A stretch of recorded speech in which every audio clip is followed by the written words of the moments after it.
In 1995, the unimaginable happened. Industrial assets worth billions and the engines of a superpower were sold for what wealthy people today spend on a single penthouse apartment. This wasn't a war. It wasn't an invasion. It was a deal. A deal signed with a pen, justified by a crisis, and executed through a legal mechanism that created a new class of billionaires overnight. To understand the oligarchs, you don't need to understand politics. You need to understand incentives. This is the story of one of the largest transfers of public wealth of the modern era. It's known as the Loans for Shares scheme. The year is 1995.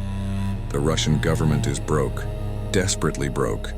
Pensions are unpaid, wages are late, the state is losing control. President Boris Yeltsin needs cash to stabilize the country and win the upcoming election. But he can't print more money without risking another inflation spiral. So he needs a loan. Enter a small group of private bankers. They offer the government a lifeline, money fast. But in exchange, they demand collateral. And not just any collateral, they want temporary control of the crown jewels. Oil companies, nickel mines, industrial giants, shipping fleets. The assets that keep a country running. On paper, it looks like a standard loan. Borrow money, put up collateral, repay the loan, get the collateral back. But the devil is in the details.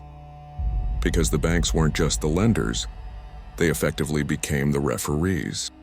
Here is the engineering of the scheme. It's a closed loop, a few simple steps that once triggered are hard to reverse. Step 1, the loan. The bankers transfer funds to the government. Step 2, the collateral. In exchange, the government hands over temporary control of major state companies, often under something called trust management. Step 3, the trigger. One line in the contract makes the transfer effectively irreversible. If the government fails to repay the loan by September 1996, the banks gain the right to sell the shares to recover their money. Now this is where the mechanism becomes something else entirely. When the state couldn't repay on time, which many saw coming, the auctions were triggered. But here's the catch. The auctions were often organized by the very banks that wanted to buy the assets. They set the rules. They set the location. They shaped the process. And in practice, outside competition was frequently blocked. By timing, by design, by access, by confusion, by lack of transparency. So when the moment arrived, the referee stepped onto the field and took the ball. Now watch what those assets sold for. This is where the paperwork stops looking normal. A giant like Yukos Oil, controlling massive reserves, was valued in the billions. Through this mechanism, it was secured for roughly $300 million. Norilsk Nickel, a dominant player in global metals, went for about $170 million. And this wasn't an exception. It was the template. Because once you understand the logic of the loop, you start seeing why the outcome repeats. A state under stress needs cash fast. A small set of insiders control the pipeline to that cash. The contract contains a trigger. The trigger activates an auction. The auction is shaped by the same insiders, and the market price becomes whatever survives inside a closed room. So the real story isn't only the price tag, it's the structure that makes the price tag possible.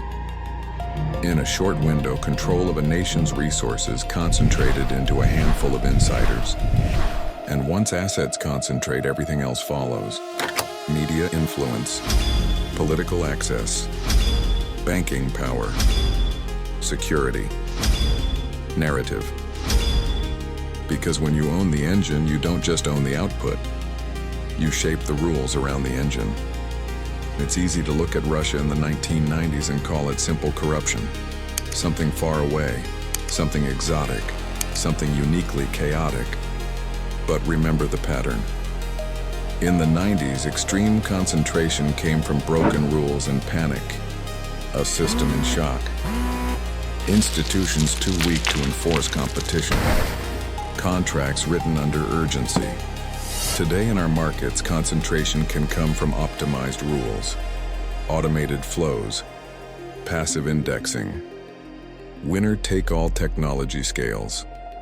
The mechanism is cleaner, it's digital, it's efficient. But if you track who ends up controlling the flows and influence, the destination rhymes. Different path, same destination. Concentration.